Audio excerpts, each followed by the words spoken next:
What's happening, guys, and welcome back to Bumblebee.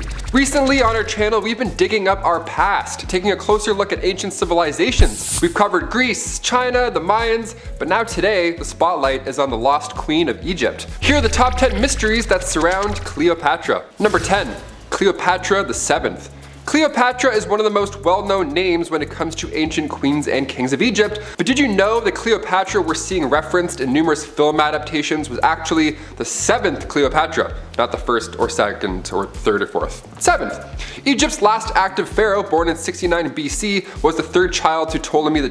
The Ptolemaic dynasty, the Macedonian Greek royal family, originally had its ties to Alexander the Great, so they were ruling Egypt for a long time. Male rulers took the name Ptolemy and queens were, well, Cleopatra. Her lineage runs deep in the heart of Egypt, but Cleopatra, fun fact, was, number 9, not Egyptian. Sure, she may have been born in Egypt, but Cleopatra, despite what many believe, was not. She was the last Greek ruler of Egypt, and after Alexander the Great's death in 323 BCE, Ptolemy then took over Egypt, which in turn launched this wave, this dynasty of Greek rulers lasting for centuries. DNA-wise, she was barely Egyptian, but as she grew up, she was determined to learn Egyptian ways, and due to political structure, she started to style herself as the goddess Isis. She was the first Cleopatra that claimed to be Isis after the 3rd Cleopatra. Yeah, there's a lot more Cleopatras than you thought. Number 8.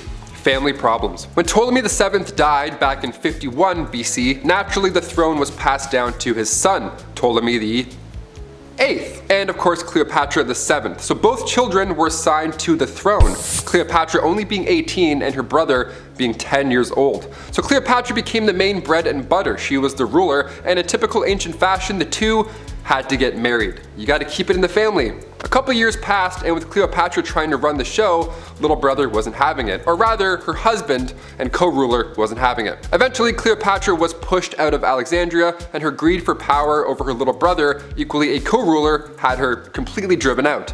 But don't fret, she's coming back to Alexandria soon, and she's got a really cool idea of how to sneak back in the front doors with her new man, but I'll get to that later on. Number 7, love and power.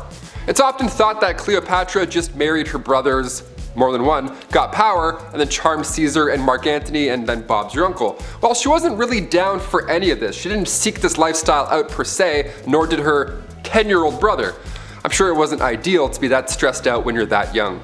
I got a flat bike tire at 10. I didn't get Egypt. You know what I mean? Cleopatra once said, as the goddess Isis, the most Egyptian of gods, married her brother Osiris, so in the process of becoming Egyptian, that is, becoming the ruling house of Egypt, although by lineage we were pure Macedonian Greek, we Ptolemies adopted some ancient Egyptian customs that others found shocking. One was brother-sister marriage, as the pharaohs had done earlier. Thus, my mother and father were actually half-siblings, and I was forced in turn to marry my brothers, although it was a marriage in form only. Her relationship had true political advantage, but the way she felt about Julius Caesar was true. He had truly earned her love, not just lust. Not only would I never harm him, but I would kill anyone who tried to. Damn, ride or die. Nobody prepared me to feel so fiercely loyal to him and so instantly bound. Number 6, Julius Caesar.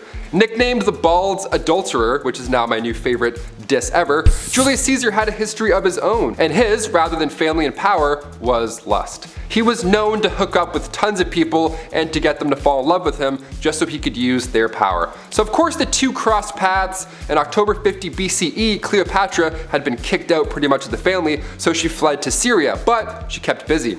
She established an army and returned 2 years later to face her brother. At the same time now, the Roman general Pompey was taken out, plus the arrival of one Julius Adulterer Bald Caesar. The air was calm, it was peaceful for a hot minute, and Cleopatra knew that during this time, she needed all the support she could get, specifically now from the Romans. At the same time, Caesar was looking to collect debts from Cleopatra's father, so they both felt the need for each other in some way. It was a match made in heaven. Number 5, sneaking back in. The pair became lovers, and it may have been love at first sight.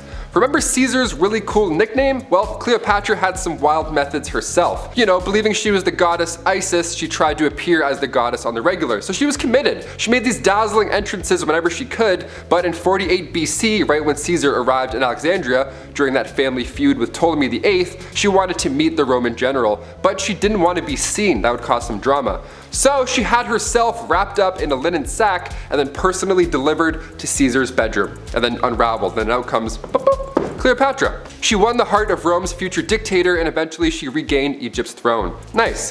Her brother wasn't too fond of this alliance, of course, and in the following battle, Ptolemy drowned in the Nile, resulting in Cleopatra's true return to power. Number 4. Watch the throne. Now this sounds like they would rule the world together, or they should have, but Egyptian tradition already set her love life in stone. She had to marry her other brother, Ptolemy you guessed it, 9th. Caesar was already married, but that didn't really matter for the bald adulterer now, did it? Cleopatra and Julius did have a child, and following Caesar's assassination in 44 BC, Cleopatra had her brother, husband, and co-ruler killed. She's just taken out all of her family. This is crazy. But she did so to ensure that her own son, with Caesar, appropriately named Caesarion, would be the next in line for power. Her sister as well, she had a hand in her execution. Arsinoe. Doesn't matter if you're family or not. If you're a threat to her throne, you're getting diced. Number 3. Caesar and Mark Antony. We need to dive into detail about Caesar's death and what happened with Mark Antony. So when Cleopatra originally took Caesar's hand in 46 BC, it wasn't exactly chill. Caesar was very vocal about the fact that Cleopatra was his other lady, his other boo, and at one point Cleopatra and their son, Caesarion, came to visit him in the city, and he was pumped. He had the statue for her built right in the temple of the Venus Genetrix, and Romans were obviously upset, to say the least. They ended up stabbing Caesar to death in the Roman Senate in 44 BC, so just a couple of years after that. Her time with Caesar had long-term effects on the Romans, so women started to dress like her, so much so that now we're misidentifying Cleopatra's body many times over and over again because of this exact reason. Later in 41 BC, she met Mark Antony, and again, she made a dazzling entrance. She arrived on a golden barge equipped with oars made of pure silver and massive purple sails. You would see her coming. She was emulating a different goddess. This time around, she was going for the Aphrodite look, with attendants dressed up as Cupid fanning her down. So extra, what a diva. Well, not really a diva, rather what a planner, because Mark considered himself the embodiment of the Greek god Dionysus. 41 BC, their love life had now ignited, and again, she was being used for her riches, and he was being used to protect her crown. They lived a comfortable life full of lust and leisure for a bit. They actually made their own club, a drinking club named the Inimitable Livers. This was from 41 to 40 BC, and members of the club would partake in all these feasts and games, just wine everywhere, and after a few drinks, Cleopatra and Antony would disguise themselves and then go into the streets of Alexandria and prank locals. That's like when James Corden does the crosswalk musical thing, only I'd definitely rather watch these two. Number 2, her death. In 30 BC, Cleopatra and Antony took their own lives. This happened right after Octavian forces followed them to Alexandria. Now, one of the biggest questions to this day is just how Cleopatra herself met her fate. Now, it's been rumored for a while that a snake bite was the culprit. Cleopatra apparently allowed a poisonous snake to end her life, or was it something entirely different? Was she ahead of the game here too? Instead of a bite from an asp, Greek and Roman historians believe that she did even more here. It's theorized that she poisoned herself using toxins, and she herself administered the poison using a hairpin. So Antony fell onto his own sword, and Cleopatra poked herself with poison. Even the way these historical figures went out aligns with their personality and leadership.